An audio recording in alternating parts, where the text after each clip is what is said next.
Welcome to Moriarity's Awesome World! Hi!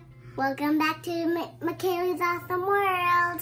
And today, we're going to continue reading the book, The Camping Trip. Let's see what chapter 4, 5, and 6 has for us. Let's begin. Chapter 4. Grandma stops, looks at her grandkids, and says, "Let's have something to drink. Soda, juice, and water are in the coolers in the camper. Oh, and there are chips and peanuts in the bag over on the table. Help yourselves." Once the cousins have their drinks, Tyler asks, "Was that the end of the story, Grandma? It sure is a sad story." "Oh no, there's more. Now listen carefully," says Grandma.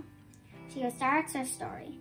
5 years after that stormy day, when Stuart was hit by the truck, something unusual occurred in the park. A 5-year-old boy wandered away from his family's campsite. His parents did not realize he was gone until later that evening. Frantic parents contacted Mr. Thomas to let him know their son was missing. Mr. Thomas quickly organized a volunteer search party. Using a map, the volunteers divided the search area into sections. The search party spread out in teams of 2. Each team was assigned a section. The team scoured the vast wooded areas. The darkness made the hunt for the little boy very difficult. 3 hours into the search, the volunteers found the little boy. He was nuzzled up next to a big black, white, and brown dog. Both the boy and the dog were sound asleep. The dog had curled its tail over the boy to keep him warm. One of the volunteers contacted Mr. Thomas by radio and gave him their location. The parents and Mr. Thomas quickly arrived at the site.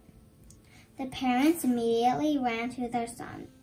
They were relieved their child was unharmed. It appeared that the big dog had protected the little boy during the night and kept him safe and warm. Mr. Thomas, however, was stunned by the sight of the dog. He couldn't believe how much the dog looked like his best friend, Stuart. He quietly called out, "Stuart, is that you? Come here, boy. Come, Stuart." The dog lifted his head and stared directly at Mr. Thomas. His mouth was open, and he appeared to smile at the tall man. Then, without warning, the big dog turned and trotted into the woods. Chapter 5. "What?" exclaimed the cousins. "I thought Stuart died when the truck hit him," says a confused Stephen. "Me too," says Tyler. "It couldn't have been Stuart." "I agree with Tyler. It probably wasn't Stuart," says Betsy. "This is very odd," says a puzzled Amy. "Grandma," says Casey before she is interrupted. "Wait, listen, there is more," says Grandma, as she prepares to go on with her story. As you can imagine, the parents were very grateful that their son was safe. They took him back to their campsite to put him to bed. The parents were thankful for the dog that had protected their son. Mr. Thomas, however, stayed at the site where they found the child. He walked into the woods and called for the dog that looked like Stuart. Mr. Thomas called out Stuart's name again and again. The big dog did not show himself.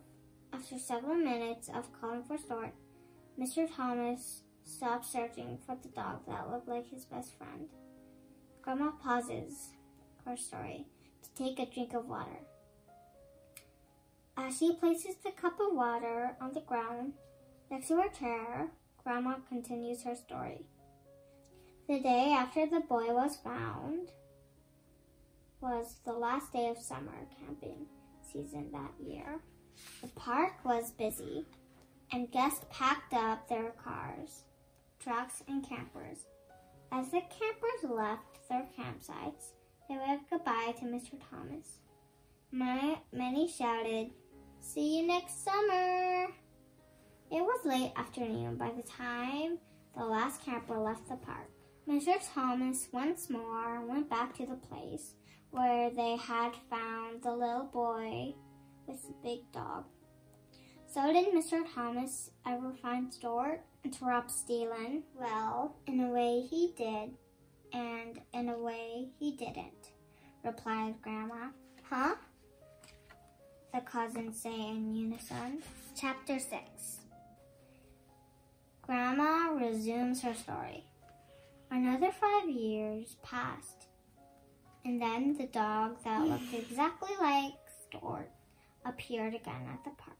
2 families and their 2 teenage girls spent 1 week at the park each summer. The girls were best friends, and they had wonderful times at Mr.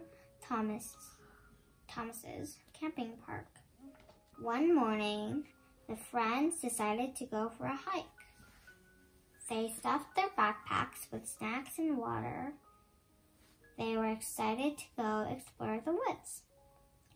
They were going on an adventure. During the hike, one of the girls took a tumble on the rocky, uneven ground. The girls made the decision to turn around and go back to their campsites. An injured girl looked around the base of the trees for a strong stick to help her friend. A sturdy stick would make a good crutch.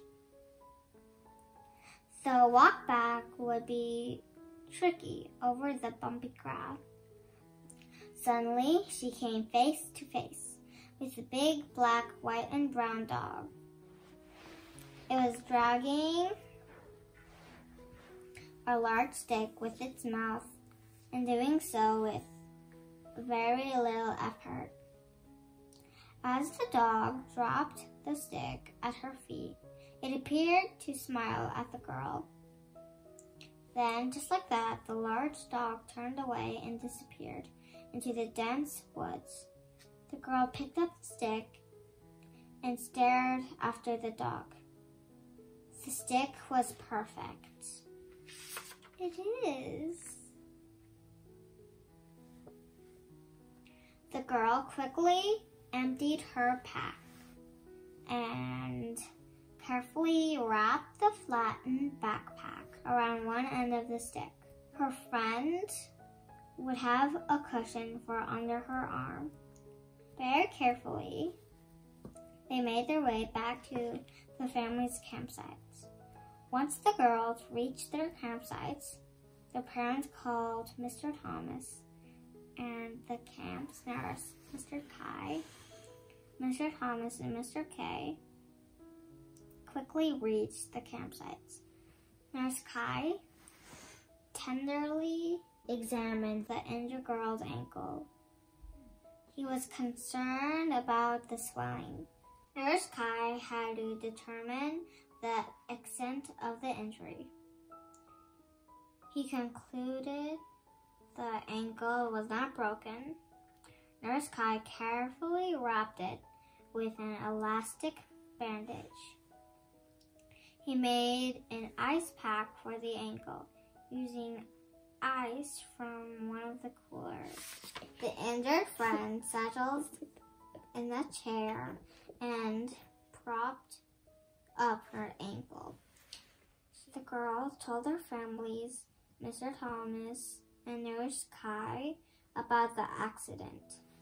They described the dog that appeared in the woods. A big black, white, and brown dog that was dragging what turned out to be the perfect stick for a crutch. Mr. Thomas listened to the girl's story. He thought back to the dog that helped the little boy 5 years earlier. That dog also looked like Stuart. He wondered to himself, could the dog that helped the two girls and sheltered the little boy be the spirit of Stormy? To be continued. Thanks for watching!